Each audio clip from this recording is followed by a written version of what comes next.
I have to say, it's for me, it's the most pleasure to actually listen to the students here and the work you're doing, and to be somehow participate in it. And it was extremely interesting.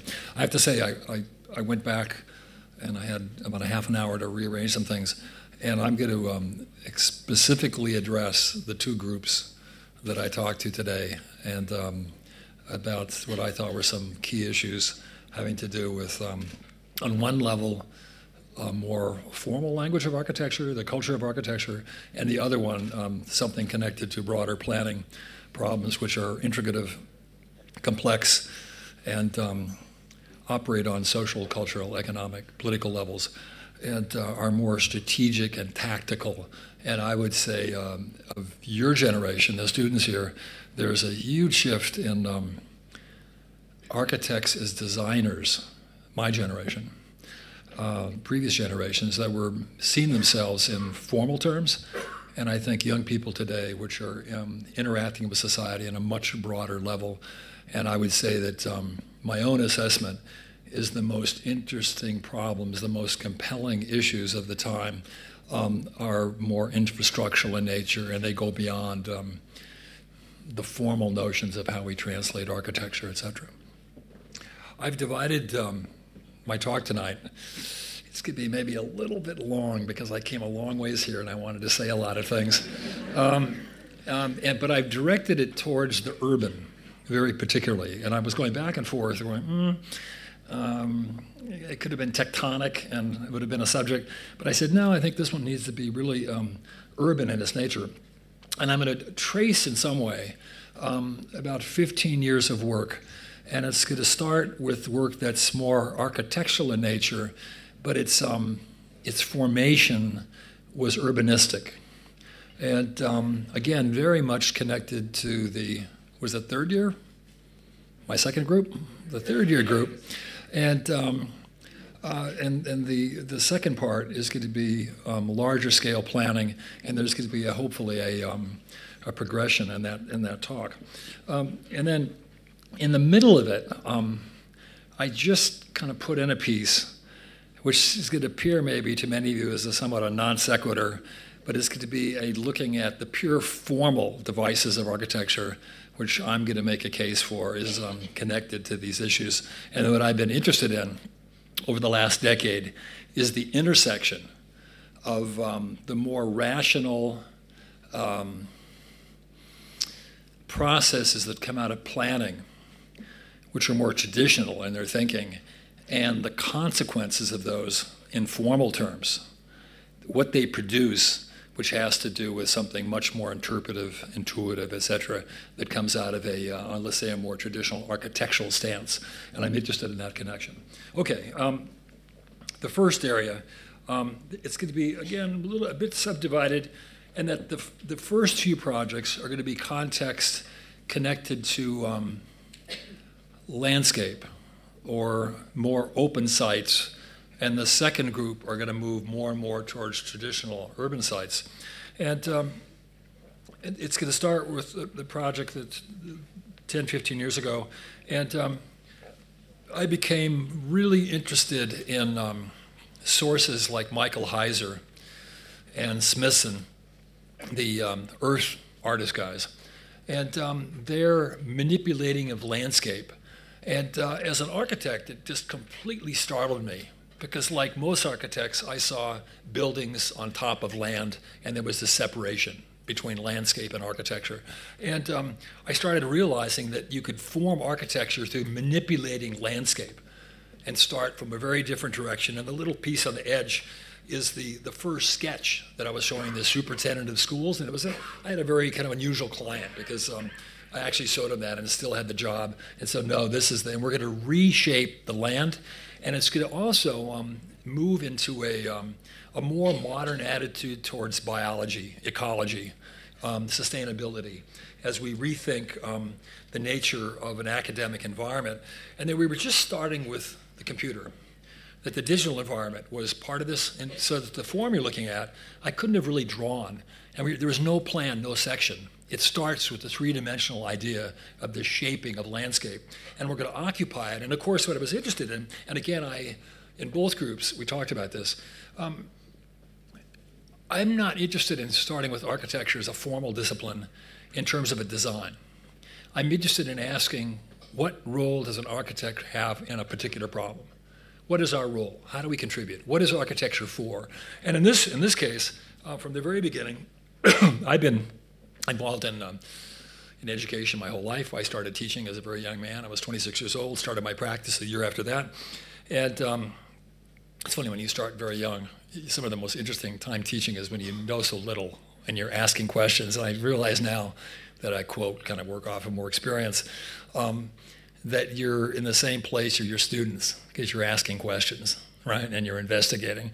And this was definitely coming out of that period.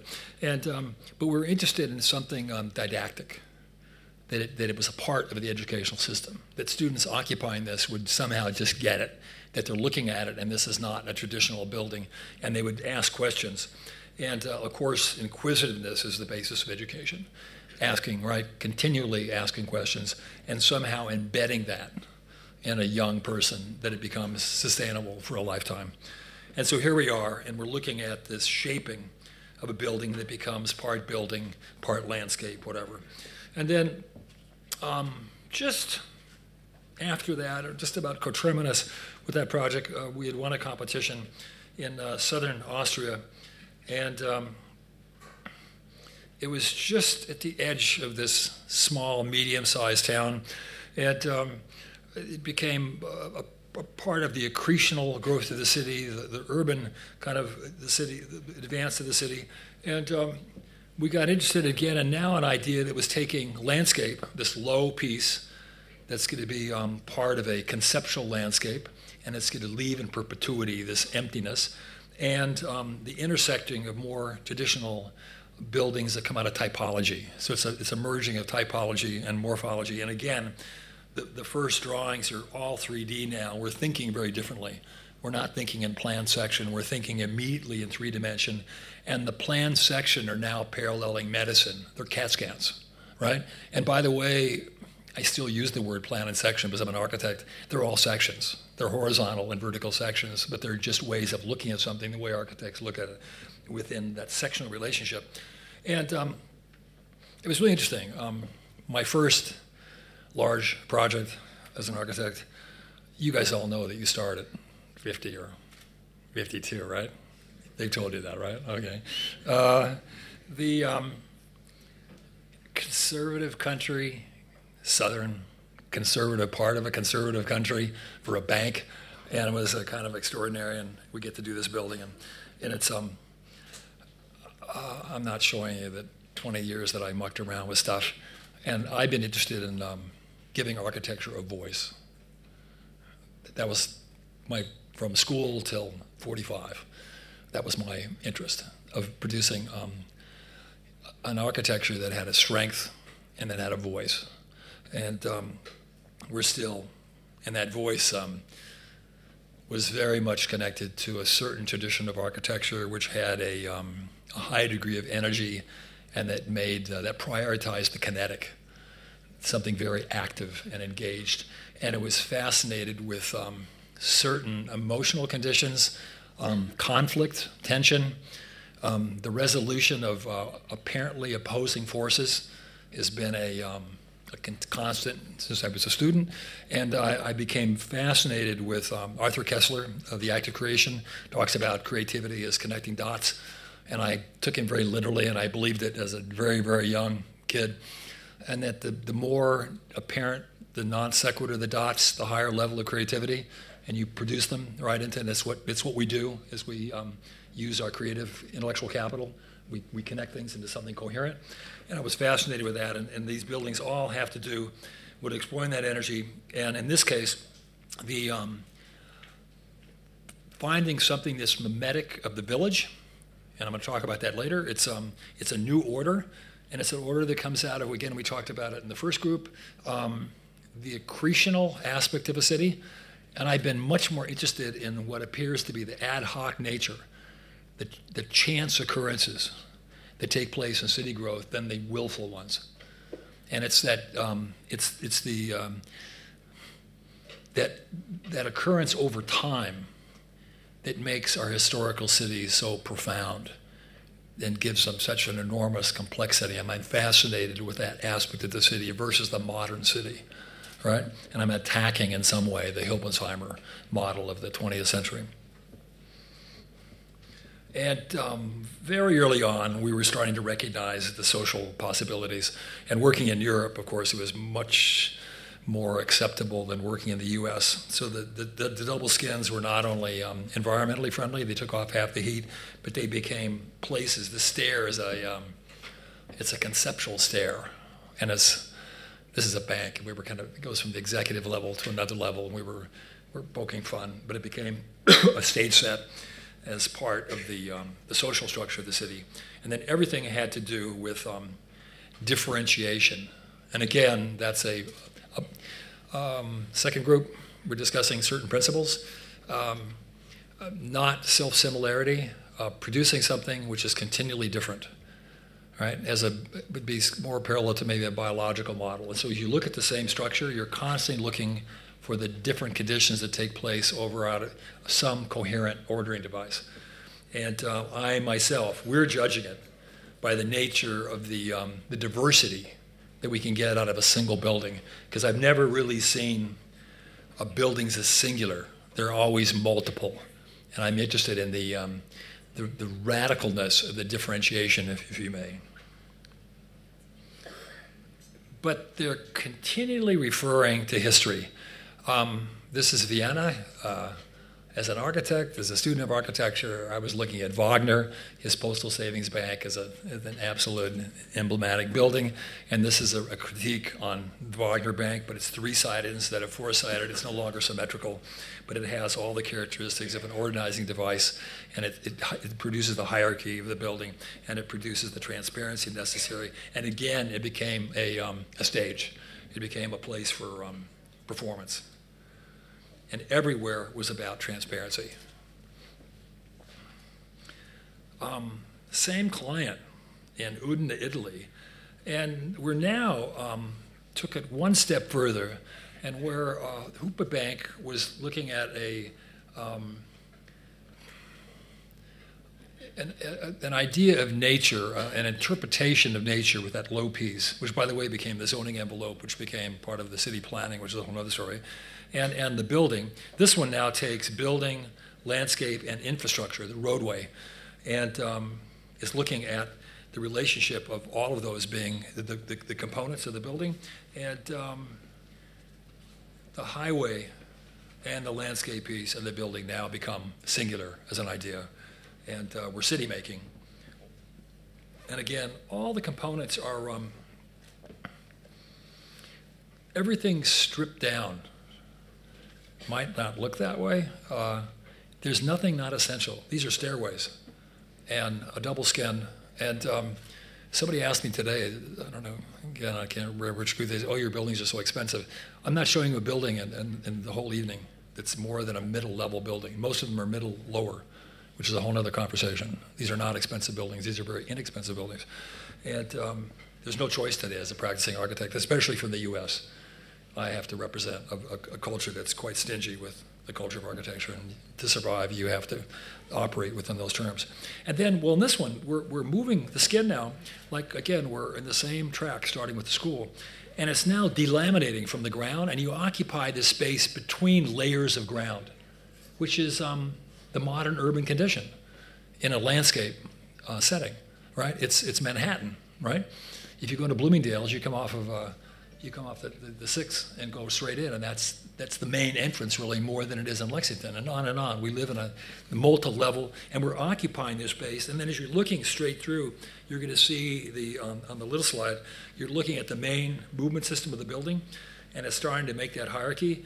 And because we're making the skin now, we can make viewpoints. We can start controlling the environment and looking at precisely what we want to look at as we produce some sort of a coherent narrative of moving into the entry. And then the entry itself becomes part of the large urban expression, that the organization of the building is connected to its site.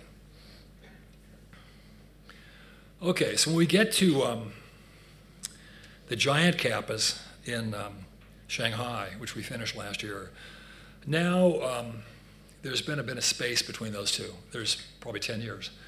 And now we've come a long ways, and you're going to look at a series of plans which is using an organizing device which gives us extremely complicated planning devices, and I'm going to claim that they're totally organized, they're not at all random, and they're understandable. And it really came from the stuff on the side. We had done a research project for the 84 Expo in Vienna, and it was the first time we started articulating land pieces and building, and the building and land became inseparable. So the idea of figure ground disappeared. It was an active ground, an active figure, and the land became as useful as the building as an idea.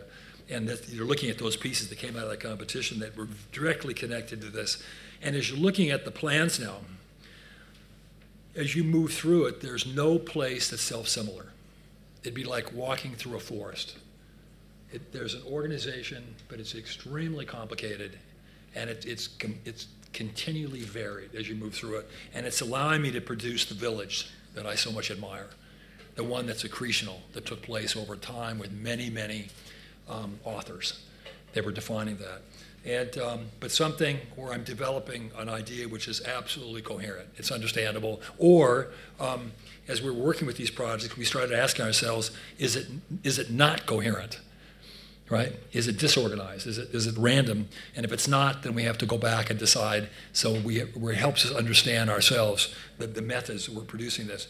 And then this one was the first project where we're starting to get extremely organized by the method of the organization. So it's made out of X and Y lines, out of objects, out of curved bands, and out of surfaces. And I'm going to show you in the middle an exercise where I've been continuing working on this idea. And it's the formal structure we were talking about, that one starts a project and there's an intersection between a formal strategy, let's say an organizational strategy. How does one organize? This is a campus, right? It has all the basic components of a traditional campus. And how does one bring together an organizing method which is beyond the simple pragmatic functionalities? Because I said today in a group, and I put this together a little bit because I was here 9 years ago. I was in Tel Aviv, and it was a very pragmatic gang, and they were really pretty aggressive. And I said, functionality has nothing to do with architecture. It's a constraint. It'll get you nowhere, absolutely nowhere.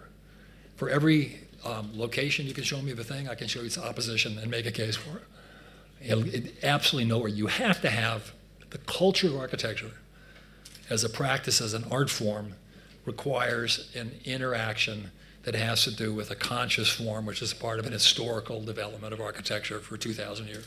All right? And this is what I'm looking at. All right? And you're making a case for the architecture.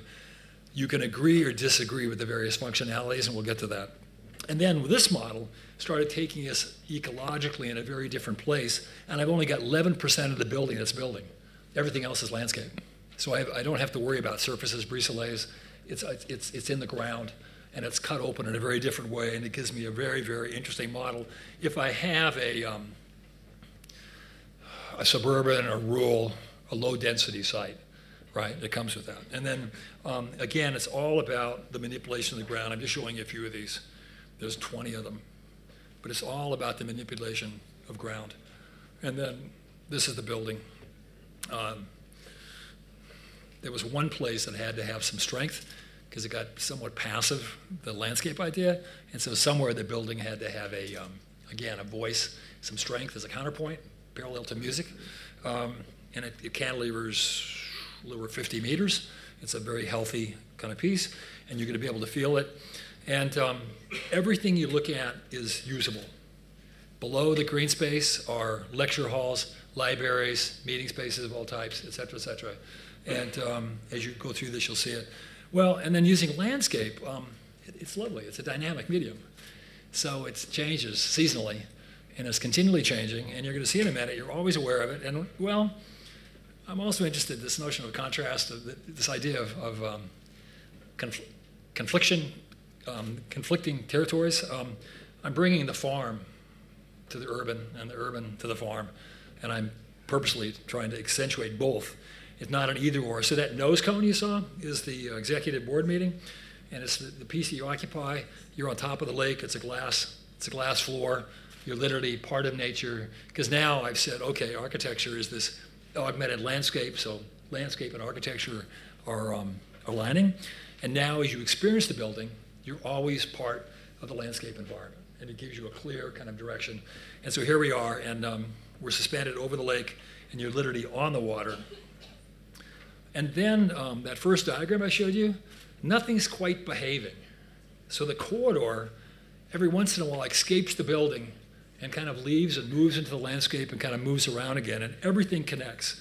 So as you're walking the 400 meters from end to end, this is about the end of the library, as you walk through the village, everything is somehow described, right? You're moving through all the pieces, and it's transparent, right? So here we've left, and it's also going to find many kind of arbitrary spaces. So there's these spaces in between. Again, I'm going back to the village, to the chance behavior that takes place, and there's going to be these places that are interstitial, that become, in many cases, the most interesting. And then, well, we had to cross a highway infrastructure, so the landscape kind of moves through. There's a hole in it to let light in. There's the path that's going across again. That's taking you from one end of the campus to the other, and there's another one that crosses one of the channels that's going to the housing. And again, the shaping of the building, I didn't do it. Those diagrams I showed, it's the collision of systems, and I'm fascinated with the intentional interaction of those systems, so I'm not drawing it. The system is making this. I'm inventing the system. And then, well, you can manipulate the system and move it a bit. But I have a system to organize a complex. This is not a personal aesthetic set of choices. It's way too complicated for that. And I'm interested in this in terms of large problems. And then again, we're going to cross the athletic, the gym and the athletic park. And now the landscape, the roof just lifts off a little bit and lets some light creep in. And I'm making this bleacher, which is read as a stair or something very public. And I'm fascinated with the stature of an institution, let's say, but it's not necessarily located where it's supposed to be located. You get references of buildings that are institutional, and then you go to the pool, and what you can't see here, as you're looking out of the window, that's part of the landscape. You're looking at one of the folds. You'll see it in a minute. There you go. And now this landscape is kind of moving into the water, and there's a koi pond, and again, there's another piece of movement. You're moving to the housing. There it is there from the outside. And now that same line, which is sometimes a corridor, sometimes a path, sometimes goes out in the garden, now becomes bridges that pass over the landscape and go into another part of the landscape, this folded landscape, which is now part of the housing complex. And then out of these spaces are carved various, this landscape is various public spaces. And again, I have this incredibly fluid, nothing, I can quickly reorganize uses. And again, certainly all the architects here, programs change faster than our work. I haven't done too much work in the last 10 years where they're not changing program in construction. Because if you work in medicine, in the sciences, it's absolutely, I remember we did the oncology center in Cedars-Sinai, Los Angeles, and we couldn't change it fast enough because the procedures are changing so quickly, whole rooms disappear, right? It's just amazing, because there's, and we need today much more relaxed, formal strategies that aren't rigid. They don't work off of axes or double axes or lines. It makes no sense. You need something much closer to a natural system, so you can take a forest, a stream, the various components, and you can move things around, and it's completely flexible. And I'm interested in that kind of angles. And here we are from this slide that Iwan Bond took. What is it? Building, landscape. It's this new kind of hybrid model. Okay, we're going to shift. Urban, affecting architecture. We're still in that conversation. And now it's going to be much more urbanistic. The first one was more connected to its connection to landscape, and then it moved towards aspects of urban. We're now downtown Los Angeles, and we're producing public space. We won the competition because we actually produced a public space, which in LA is really kind of interesting.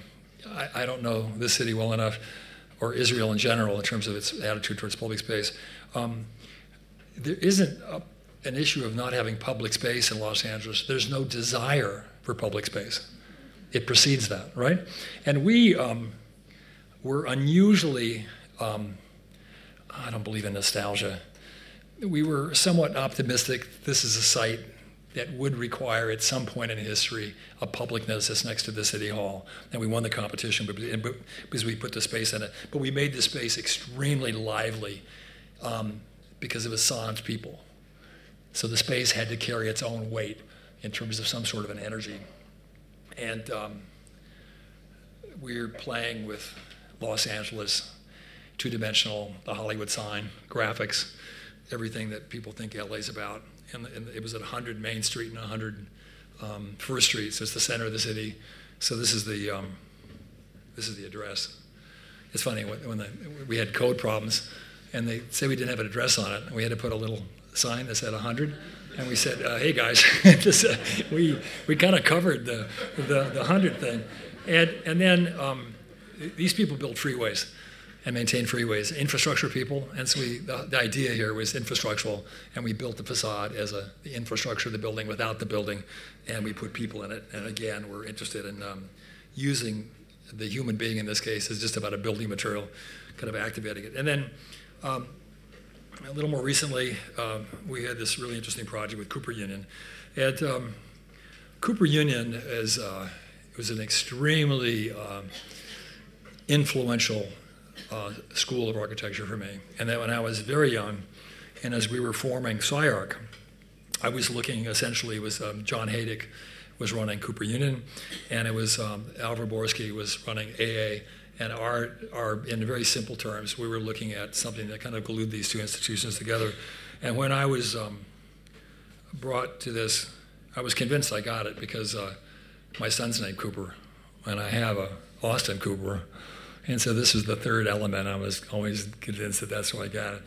They actually wanted an idiosyncratic building, which is a kind of a very odd thing to ask an architect, because I would have said to build something idiosyncratic or to make something idiosyncratic is kind of a quality of the thing, and you can't will that.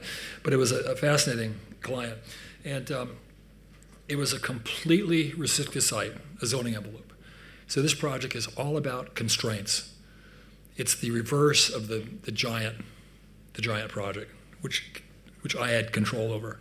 By the way, we didn't talk about that, but the uses, we went through the things, irrelevant. I can shape them, and we can agree with clients. Is it round? Is it long? Is it a fabrica thing? And I had huge ability to shape space any way I wanted, and it's honestly irrelevant. We could have done it 15, 20 different ways, right? Anyway, this is a very different project about constraints. And in the end, it can't look like it's about constraints. It's in the East Village off of Astor Place, a very part of the history of Manhattan, working class, tough, still intact, very strong community. First meetings, they're throwing vegetables at you, and very, very tough. And the building,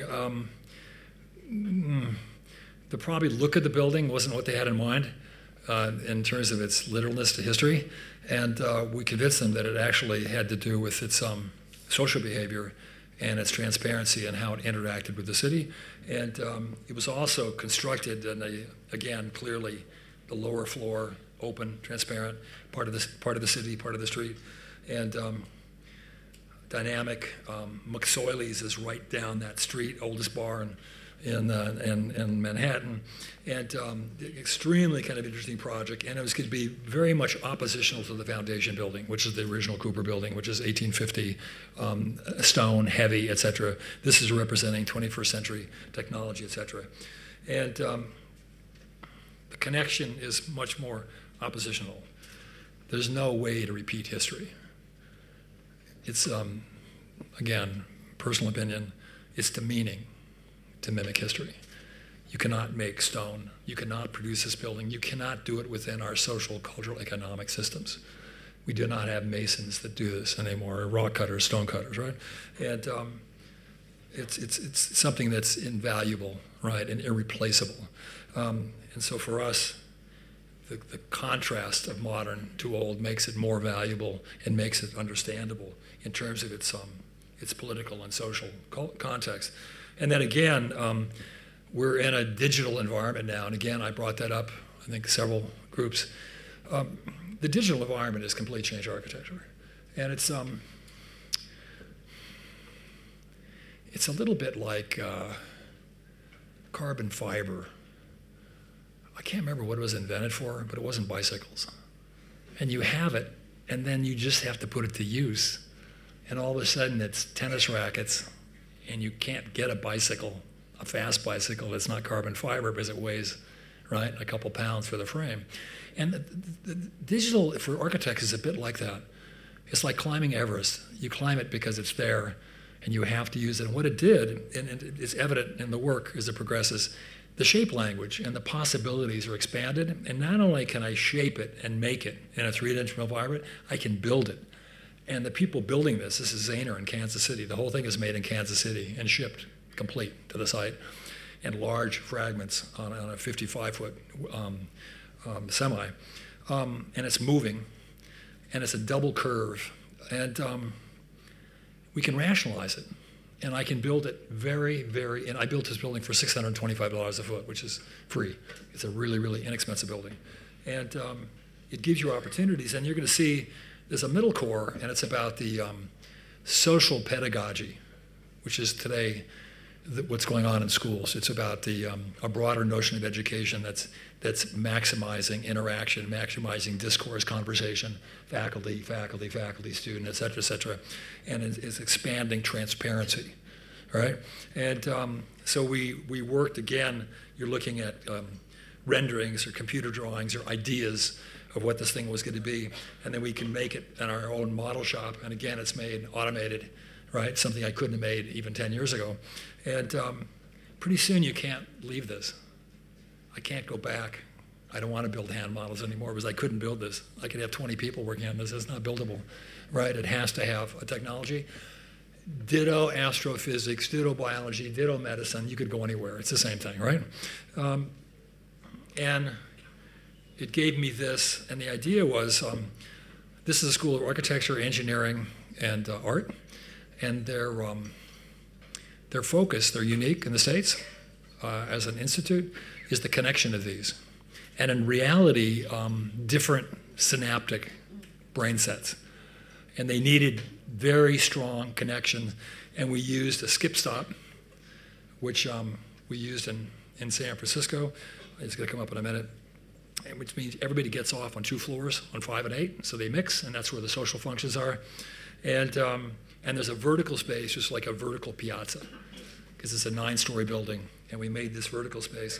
And there's the stair that takes you up 3.5 floors. And the stair, of course, is not a stair, it's a social space. It's the New York Library, it's the Met, et cetera. And it's, I don't have the photograph I want, it's packed at lunch. Right? It's using exactly what it's meant for. And today, that's the notion. And so here we are again, looking at it different angles. And again now, when I'm producing something as simple as this space with these 2, you walk up and then walk down in the 2 stops, every stair is different. Every piece is unique.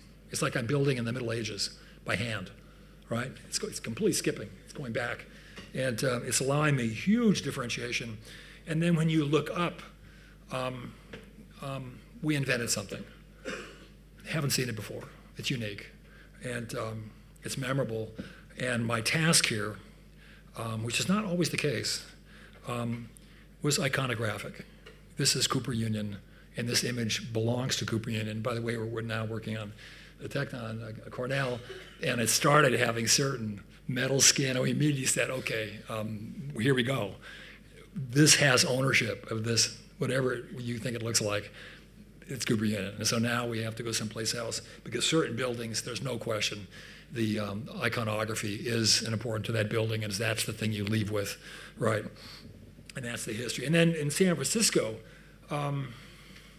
back to a more strategic conversation, first project that we shifted from designers to thinking about things tactically.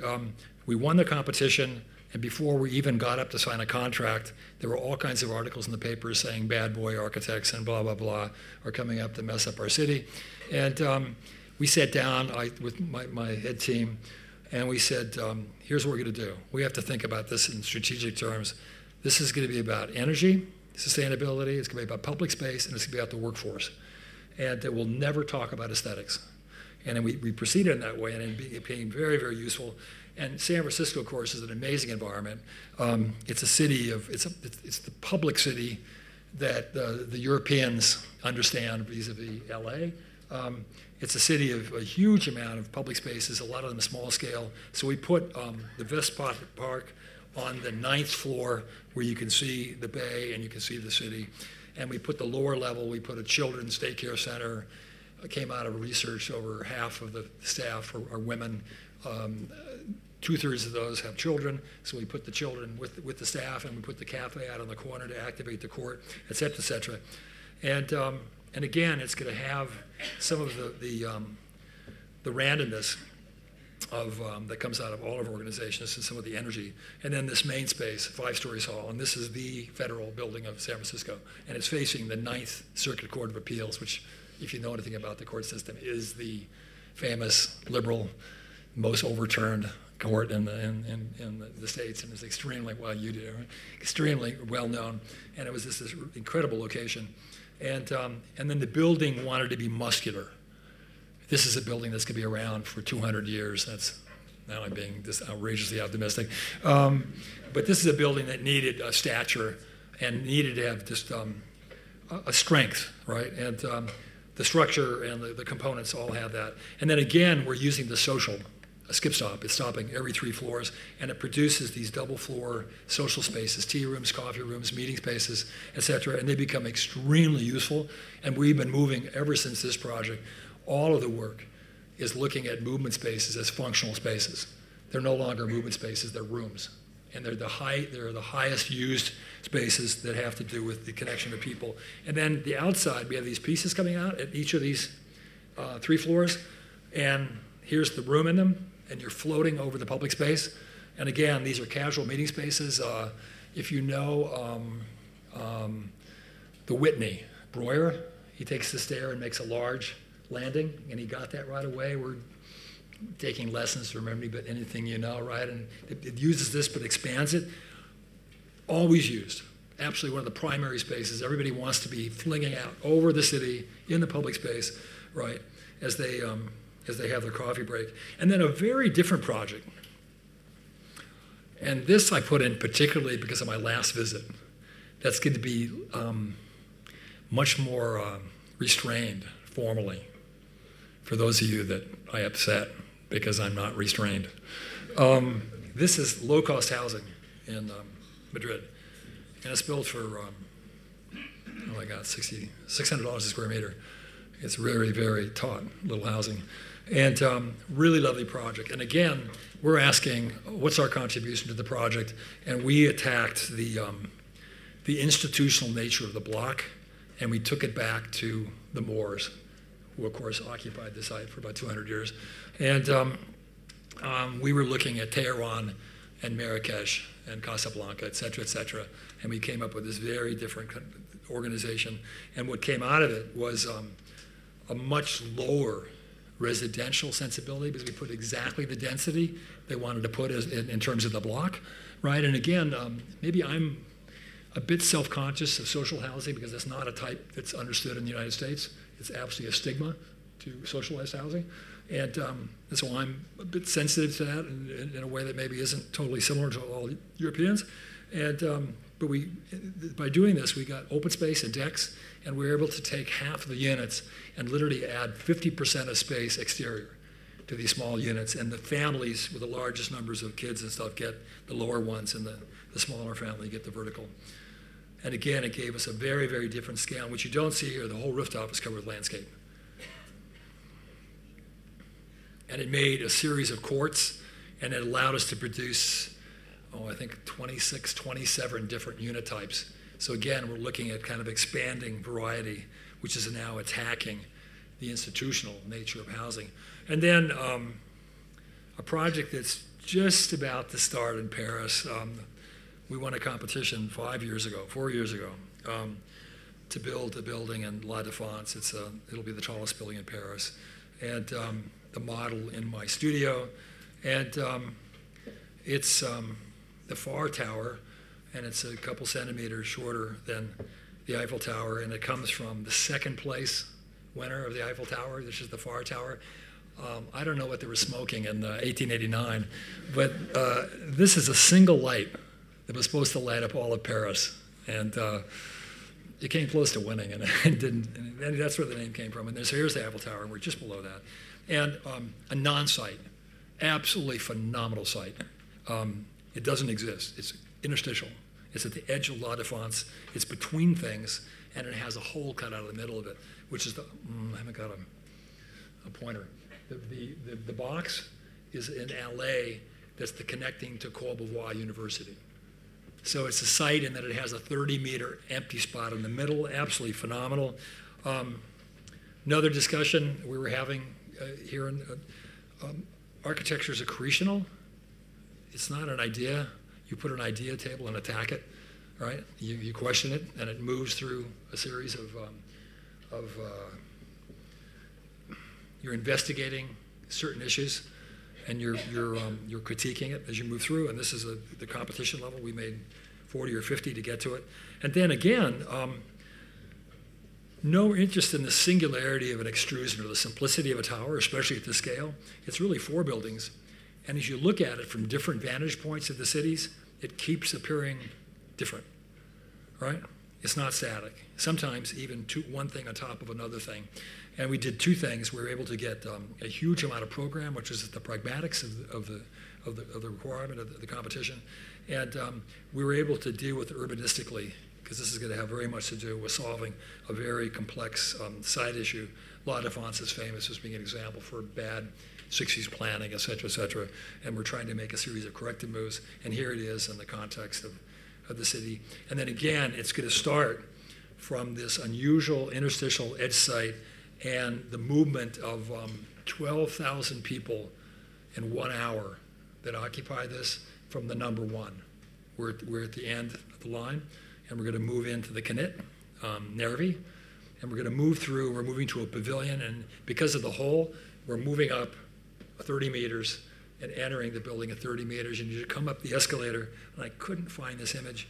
You're looking down the Champs-Élysées, what will become the Champs-Élysées, about 5 kilometers towards Paris, and it's really interesting. And as you enter the space, the bulbous one on the right, it goes up 20 stories, and it's seen as part of the public, not the private.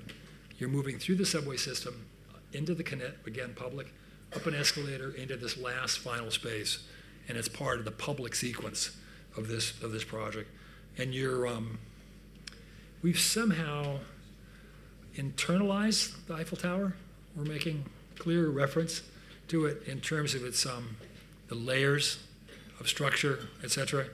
And it's going to be this very dynamic space that takes you in. And then the transition project that's going to take me to this true urban, probably the most interesting problem we had, University of Cincinnati.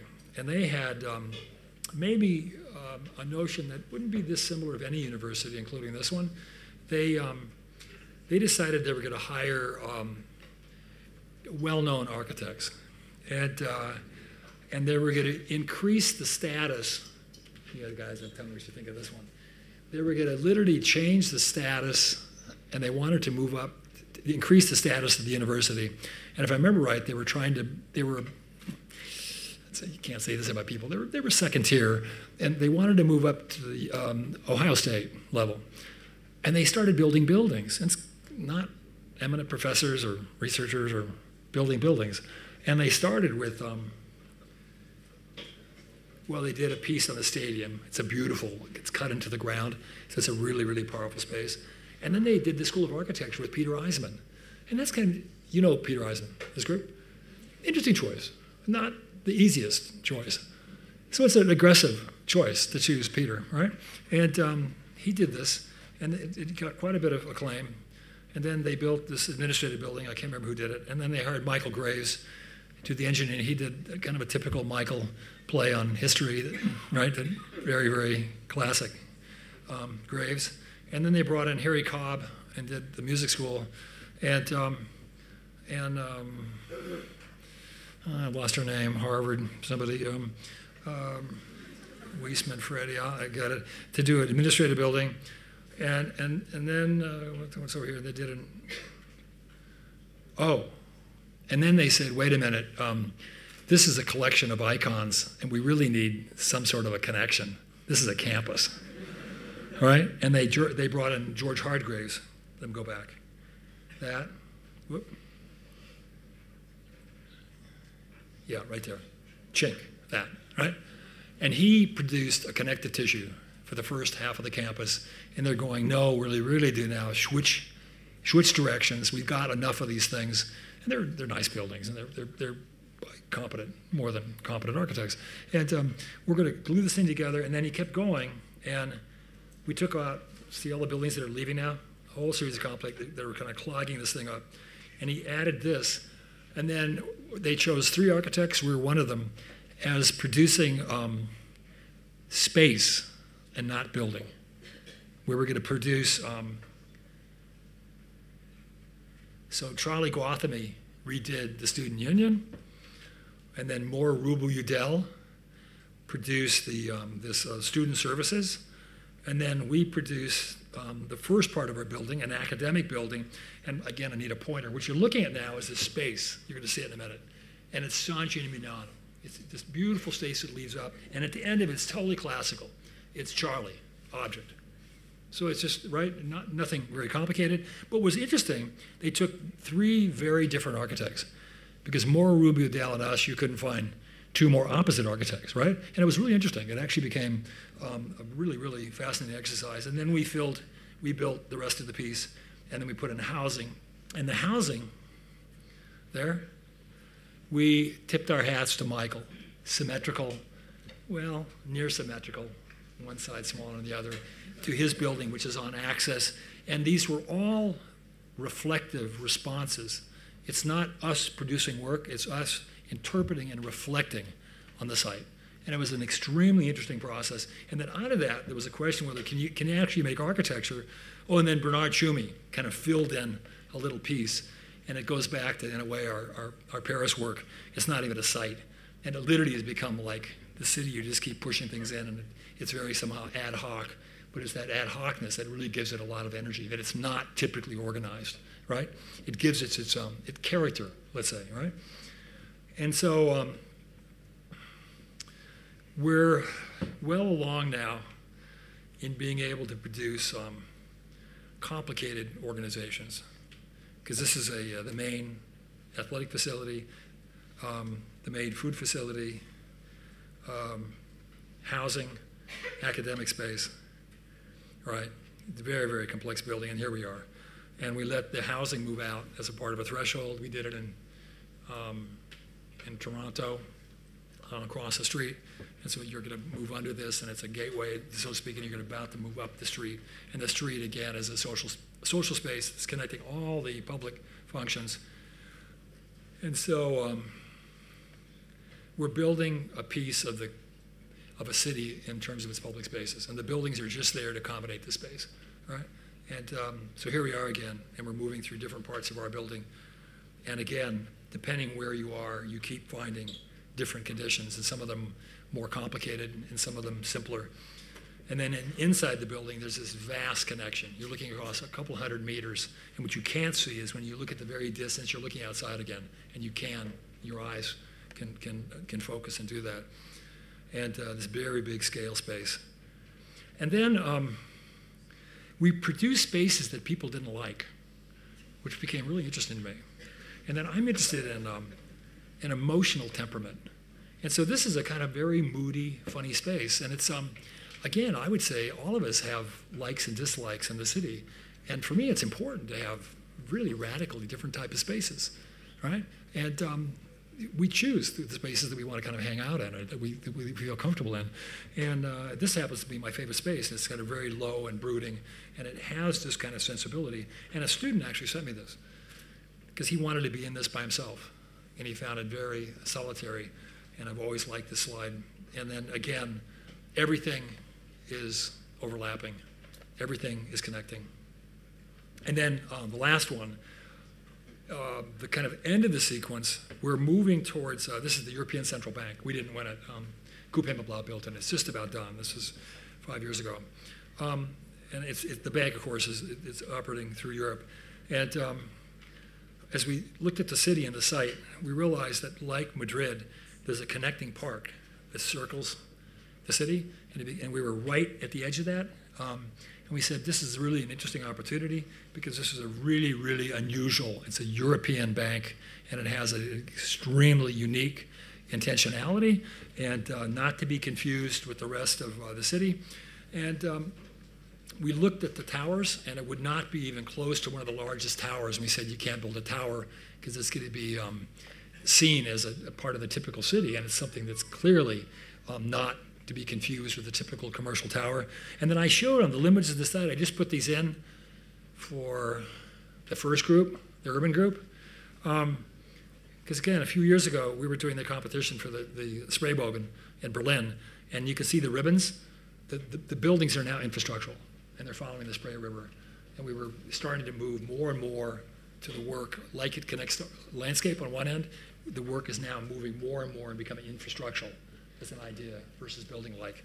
And this building is going to be very much part of that history. And so here we are, and it's going to become part of the park. And we thought that at this time in history, that the comment of the central bank should be absolutely connected to a social, ecological, sustainable kind of approach. And we ended up with this. And so the bank itself, as a part of the structure of the city and as a part of the leadership of Europe, played a role in the city, which was very clear and was part of the social structure of the complete city. Okay, I'm going to go through this really quickly, and I'm going to end with, how are we doing time-wise? I told you it'd be long. Okay? This is going to seem maybe kind of odd, and I just kind of put these things in, and it's going to be for our group, the last one, okay? The giant project, closest to what this would be, I stopped 2 years ago, and I started doing three-dimensional paintings. And I actually gave the class for a Cornell group. And I'm going to look at, we're using a 2x2 by 3-inch canvas space, right? And there's going to be 4 DNA components, an XY line, a Z line, an object, and a surface, all right? They're identical. Each one is identical. So each of these has the exact same, very simple family of 4 components. And each of those can vary, the line can move 2 degrees, but they're extremely simple and rigorous. And what I'm trying to look at is how many different organizational types can I make that are highly differentiated out of these control systems, and they have to define the site being the canvas with depth, right? Because they're going to be spatial. And so as you look at these, they're identical, they're the same family. And I'm looking at the number of variations that I can find out of this research. And it's leading me to, I'm interested in the continuation of the 20th century experiment of chance. We started with Duchamp, and then it continued with Pollock, and it continued with Arp. We could go through the whole history of the relationship of willfulness and chance, which goes back to literally every project that I've done, and I'm trying to discipline that because I'm trying to expand the language that I have to deal with problems, and again, and be the critique we had and the answering of the questions of the kids in the room, that I think you have to enter a problem with some notion of an a priori idea of what architecture is or isn't in an organizational sense, because that's all you're doing. We make things coherent, and the conversation is, what is coherency? We have a disagreement. of what coherency is, right? And it'd be like a disagreement we have politically. There's going to be different notions, and they're going to move from more historically laden to more innovation, right? There's going to be this gap. And I'm looking at the qualities of these interactions as they work under this very prescribed. There's a material presence I'm not talking about. That's another conversation. And it's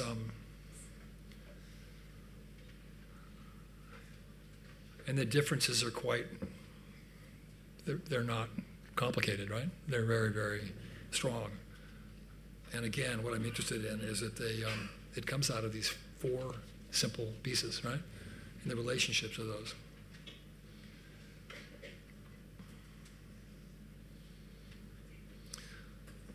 A 3D environment. Those are invented in a 3D environment. And now I'm doing drawings that are analyzing the pieces that I made. And the drawings come second, not first, reversing the order. And I'm working on now a series of, there's 30 of those, and I think I've kind of exhausted the project, or at least I'm exhausted. And now I'm doing a set of drawings, and they're being printed as I speak. And then I'm working on now a set of prints that are just about finished, that these represent about a 50% there. And again, I'm interested in the variation of that and the kind of infinite complexity that can take place within these, and a density, which is another conversation. Were we talking about how long people work in offices or how they study here? I mean, most of you it's 24/7, right?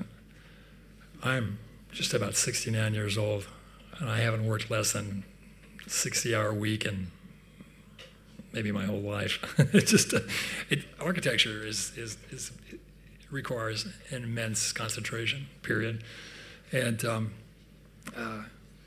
there's times when you sit down, I'm sure we're all the same, that it takes 4 hours just to input the amount of stuff to get you even going before you can even kind of move on the project again. And it's why you're here 24/7. It's just there's no other way to get around it. Like any serious, probably, investigation that has to do with intellectual creative capital. And but I'm trying to find the methods, because this isn't mine. There's another discussion here about authorship. This isn't mine. This is a collective activity. I've kind of invented the system. I'm not even drawing it. I have two people that I brought with me from Cornell, and it was about a sensibility, more like maybe Woody Allen would put a crew together. They just had to have a feeling with these guys because we don't talk. You just, we have to get it. And then I move stuff around and I talk about it. And it operates on an extremely kind of complex nonverbal level. And we talked about the authorship. Because the second guy came in later and started drawing it differently. And I said, no. You do it exactly like the first guy. And he thought architecture was we talked about self, putting his name on it. I go, no, we're trying to take your name off of it, because that's what I'm trying to do. And I'm very interested in that. This is a collective project that operates off of a system. And again, maybe you'd have to tell me, and if you're talking to somebody in medicine or biology, architecture still claims this self stuff, which is just absolutely absurd. It's a 19th century idea of the architect auteur, right? And we have to find projects that there's a collective, systematic approach to it that we can participate in. Because I can't tell you, if they're drawing it, it's certainly usually theirs, right? So it belongs to a group of us, and I'm fascinated in that. Okay, last part, and this one, I'm going to go through very quickly because it's not possible to describe complex urban projects other than just a direction that would be very much talking about the first group and the projects of these big collective projects that you're working on. 9 years ago, the director of MoCA came to me and gave me some money for research and asked me to do a series of provocations in urban provocations in Los Angeles. And out of that came an idea of reconfiguring a studio and putting together something much closer to a center the way a university has it. And I put together professionals and my research group, and we started a project in Los Angeles. And as we started it, Richard Koshalik is his name. Richard thought we were going to work in downtown. And I didn't realize we had a very different idea of what LA was. And I go, really, it's called downtown, but if you know Los Angeles, it's actually 7 downtowns, and it was already claimed to be that in middle 70s by Bacon, because I was at Victor Gruen at the time. And all of us understood LA as the 21st century city. It's the new model, an infrastructural city, right? It's the dispersed model. And so, and I'd lived there since I was 10 years old. I was born in Connecticut and grew up in Chicago and then came here, so I'm kind of not an LA kid, believe it or not. And I realized as we started doing the project that I didn't really understand LA, and we decided to first kind of look at the city and just really quickly, we drew a line through the metropolitan area. It's not a city, it's the urbanized area, right? The 17.5 million people. We drew a line through it, and it's 135 meters. And at every 100 meters, we took a photograph. That was a year project, it took a while. And it's fascinating to look at that photograph. Because you can go through it, you call downtown, and it's 3 photographs, and you're back in the same, this completely monolithic, right, kind of flat line. And well, then we said, it's kind of interesting. It's 134 different townships that make up what we call LA. And if you're meeting somebody on a plane and coming back to London, and you live in La Puente or El Monte, or I could name 1,000, no one would say you come from those little towns. You say from Los Angeles, of course, right? You come from the metropolitan area, and we looked at that. And then scale became interesting because it's the 5th largest state in the country, right? As a state. Well, the country was even more interesting. It's the size of Holland. It's really interesting. And it really made a huge difference of how we later are going to talk about it. Los Angeles is Holland, right? It's 2 times Switzerland. It's 2.5 times Austria, and on, right? And we were discussing how certain types of questioning leads you just automatically to differing the investigation, the types of problems you're exploring and how are you exploring them, and this had a huge effect on us. And again, this is a place I've lived there for a long time. Its ecological footprint's the size of Peru. We looked at a vast ecological territory that spans sea level to 12,500 square feet, and we matched that with flora and fauna and did an exhaustive study of plant material, and it's an incredibly rich kind of landscape. And we looked at energy 35 times Nicaragua. Why we picked Nicaragua, I have no idea.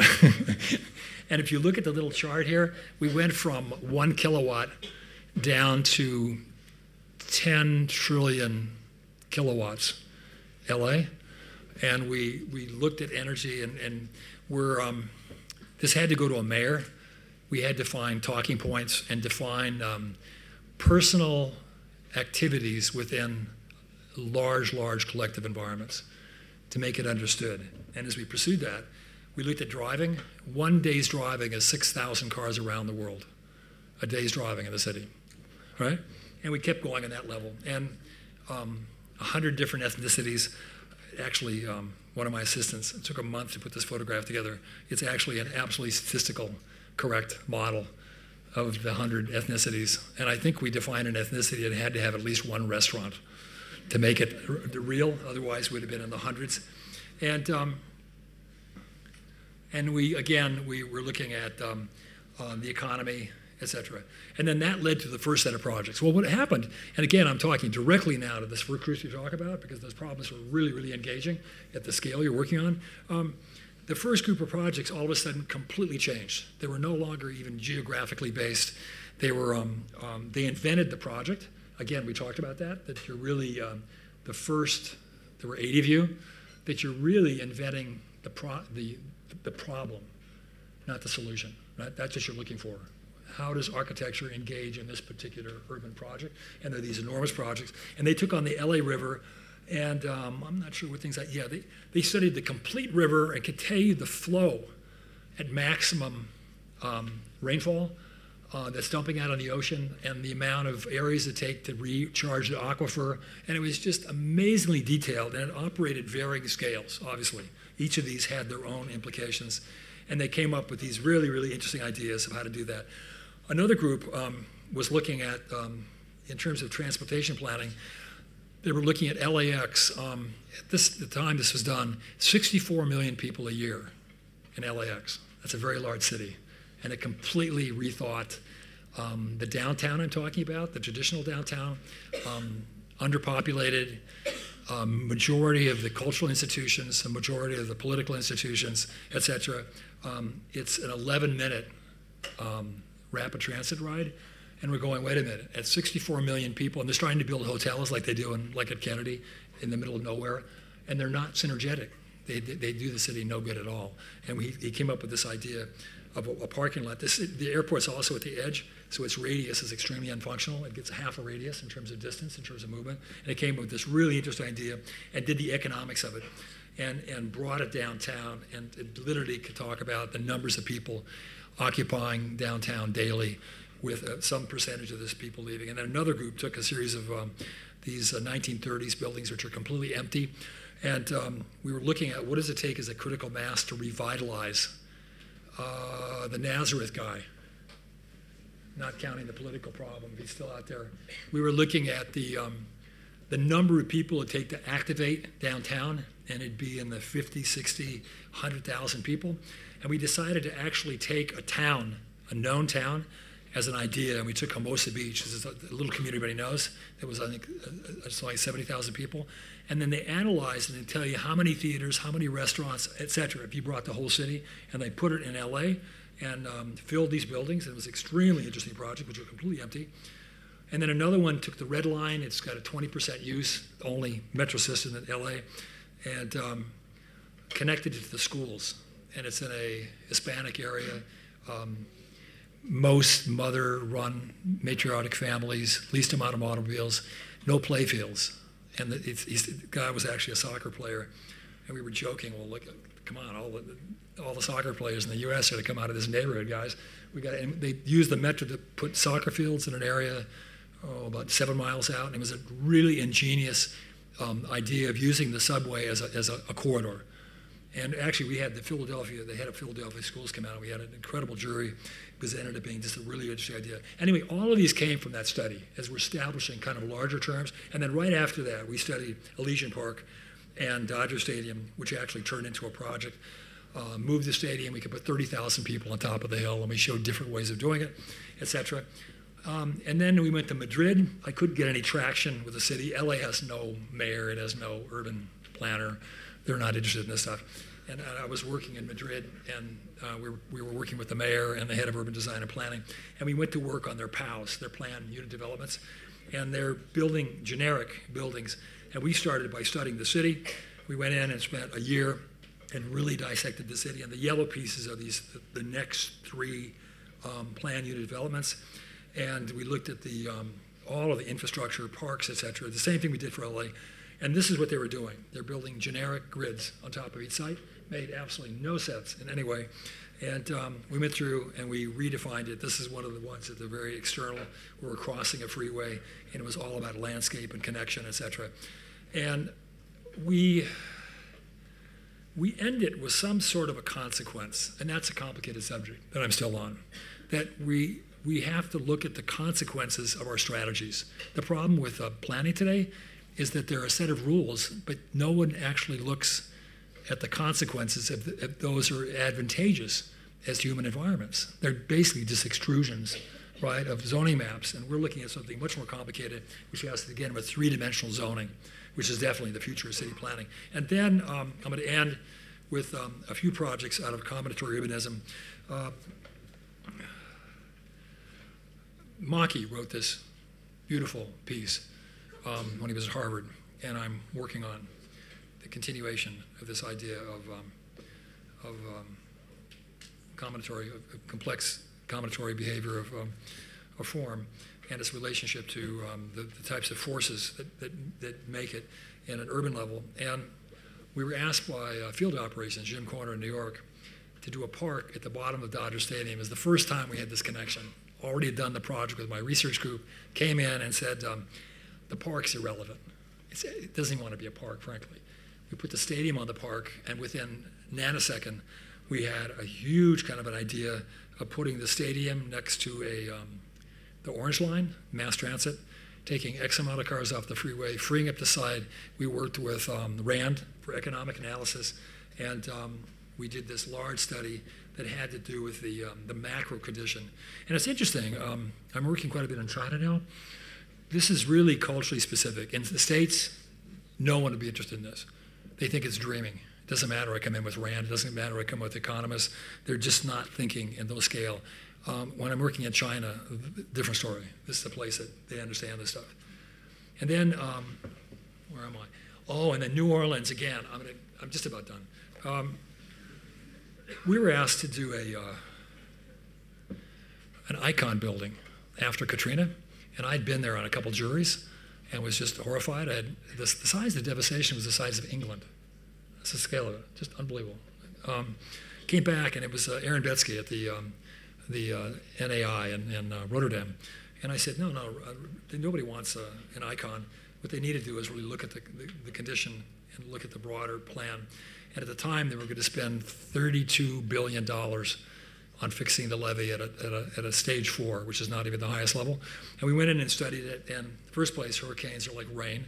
It's every 2.3 years, so it's regular. And so we actually wrote an article that I got really pummeled for in the paper of saying it wasn't a tragedy. It was just incompetence, which I believe is true. It's a tragedy, anyway, my definition, this is absolutely predictable, right? And there was just an article in the New York Times about the recent Sandy. That's a weird name for how would they name it? Sandy, whatever, about Sandy. And they said these 100-year storms are going to be happening every 3 years, was the article, right? And anyway, we looked at the total thing, and I worked with, again, we're working with RAND, working with George Hardgraves out of New York Landscape, and we're reshaping the city. Don't build a levee, spend $22 billion, and buy everything at fair market value, have $10 billion left over. We needed $2 billion to turn it back into nature. There's all kinds of processes today that you can reconstitute infrastructure into nature, and the city would now look like this. It's a different shape. And by the way, and again, this would be a long, long conversation, the marsh, which was 54 square miles we're talking about, sustains the impact of the storm and does exactly what it's supposed to do for the higher city, right? That it allows the water to rise and to take the impact of the storm. And then right after that, we did a float house. And I'm now at UCLA again, and we built this. And it was a really interesting project. We built the building that can move 12 feet, and it's completely sustainable. And I built it out of we designed a chassis, and the chassis contained all the mechanics, and you just put a body on it. And here it is. Oh, I didn't show it. Drove it across the country in 2 rigs. And then at the very last, we won the competition for 2012. And I mean, let me just say again, I'm going to speak directly to the first group. Housing for the Olympics, 4 teams. Zaha, 2 more, I can't remember. They're doing housing. We came in, did a similar kind of just kind of a broad brush study of the site, the conditions, et cetera, and reworked the project and produced left 3/4 of the site as a park.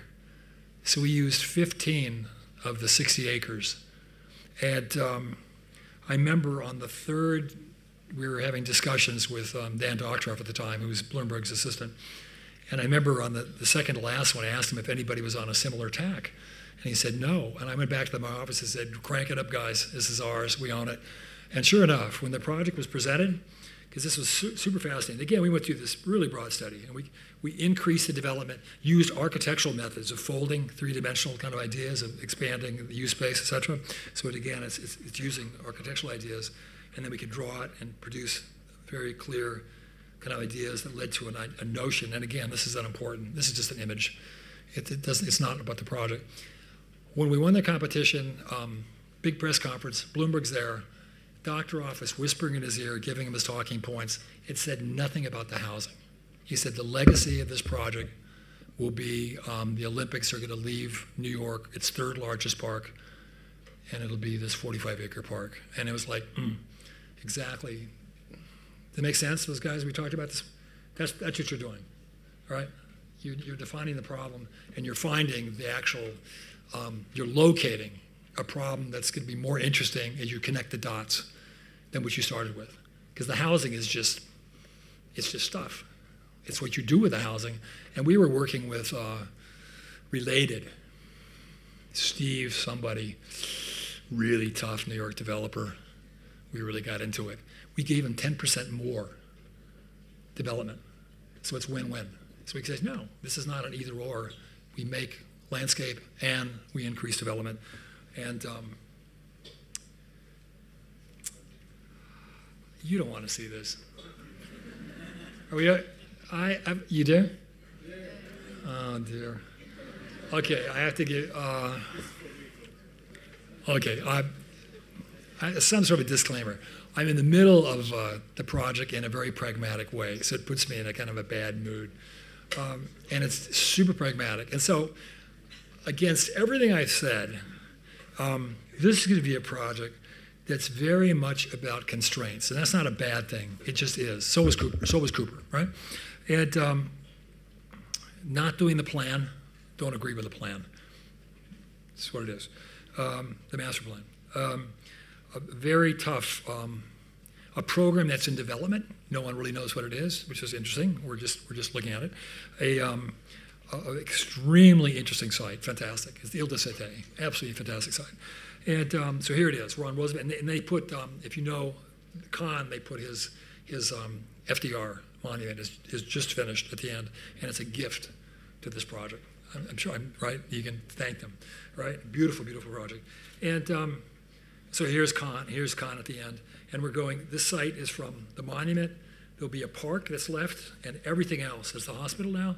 To the bridge is your new campus with Cornell, and of course you're looking on one side, you're looking at Long Island City, which is a new development. It's going to be parallel to Battery Park, and on the other, of course, is Manhattan, and you're just off of 57th Street. I'll show you in a minute, and you're just off the UN building, and it's an amazing site.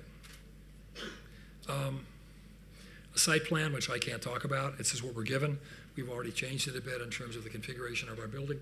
Ours is on the upper portion, right, the one that has a shape.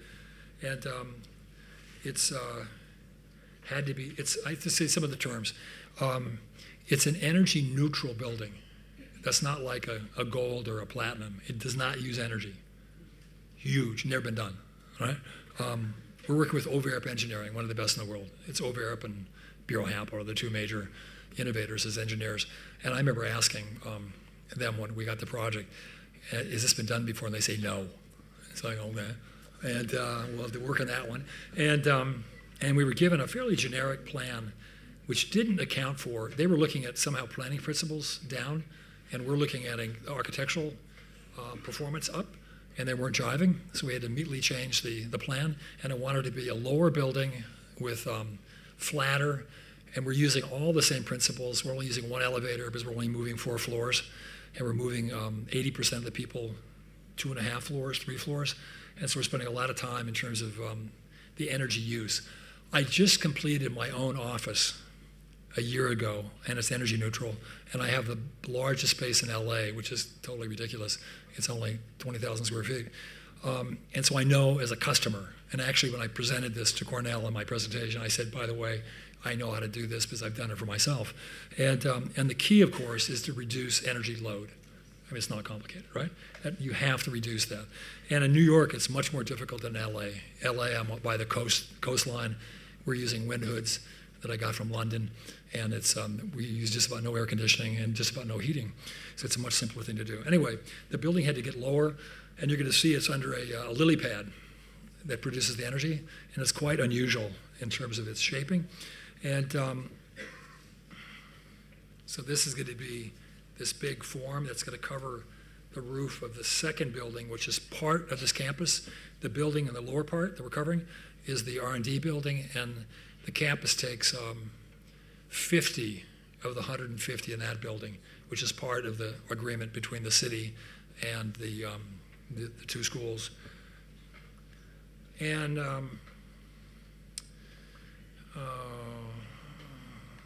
not there yet. It's a series of ribbons about landscape, and it's going to be. We're starting with a lily pad, and it's a series of lines that are stratifications. I didn't show a project we just finished in Dallas that comes from an idea of a geological landscape, and very crude drawing. And then we just changed the whole organization, and it has one long gallery. It's the Galleria Tisi, and it's 3 floors high, and it brings in light because we're trying to get rid of all electrical light. And we're, again, the San Francisco building, no light. A lot of the stuff you saw. Cooper was platinum. Just about everything you saw was gold or platinum. We've been kind of on that for 10 years, 15 years. And there's going to be this long connecting piece. And, see, I hate to show this stuff. It's just so ugly still. It will not end up this, I guarantee you that. But this is painful, guys. But it's I can barely see my computer. And then along this, there's going to be a service core, and there's going to be inside the gallery. There's pods, and they're meeting spaces. They're called huddle spaces, and they're visible. And we're borrowing from any number of environment, Goldman Sachs, Bloomberg, that have moved along this. Some of the stuff we did a while ago, and these small conference rooms, 4 to 6 people. Some will be very private, dark, hidden away. Some will be super public. And like these are in the gallery, so you look through and you're looking through glass and you're seeing people talking, interacting. And our own research has said people are actually really interesting that way. Some people like to have their private conversations in public, and they really want to be seen. And others in between, and others deep space, basement, right? And we're doing that. We're going to give a huge variety. It's not systematic. It's not organized where everything's the same. It's exactly the opposite. And so our thinking kind of goes along that. And then there's an entry core, which I want to show you. And the entry core moves through and sees the city. Everything's connected to Manhattan. As you walk in, you're in Manhattan, and I'll show you that in a minute. And then there's a series of cores, and now we're talking about economics. We have to come up with a very, very simple chassis. Again, Cooper Union, that looks like a very exotic building. If you actually just showed the chassis, it's super simple. Every move we made in that building was decided, that's where we're using capital to make it look like that, right? And so we've really, really spent a lot of time producing an extremely efficient chassis, and we're doing the same thing here. And now we're kind of taking it apart, and this is where we're studying the various components, and they're moving around. But in the end, it needs a lot of flexibility, because the answer is you don't know, right? And you want a very, very simple open space that's flexible, and it's moving in that direction. And then the plans, it's nothing. Again, everything's going to be prioritized to the inside is the court. We'll be connecting the 4 buildings, which will be the campus. And the outside is the city, and again, the Galleria, which will be the next slide probably. Whoop. Okay, here's the blank piece in the middle is where we enter, right? There's a theater next to you. And the theater, you can actually look over the city. It'll be glass in the back, and it'll drop down when you want. And then when you go inside, this is that space, and you're looking. We lined it up exactly with 57th Street. So you're literally in the space, the canyon of the street, and it's actually quite powerful. You can really read it. And the notion is we're doing this. You're in Manhattan, right? You're both on an island, and you're completely in the city, because that is the huge opportunity of the site. And then here's this gallery that comes. Here it is now with the pieces in it. And we're just studying that. And at the end of it, we're putting a basketball court. And on the left end, there's a big conference room, again, the very end facing the city. And then there's a basketball court.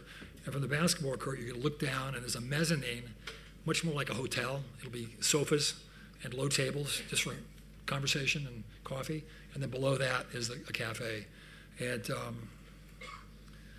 we're working on other kind of functions, but the basketball seemed to be perfect because it's the scale, the use of it, et cetera, seemed to work. And we wanted to, and when you're looking at the end of the Galleria, one side will be glass wall and it'll be basketball, and the other side has stairs coming up a little bit like the San Francisco building. So it's very differentiated.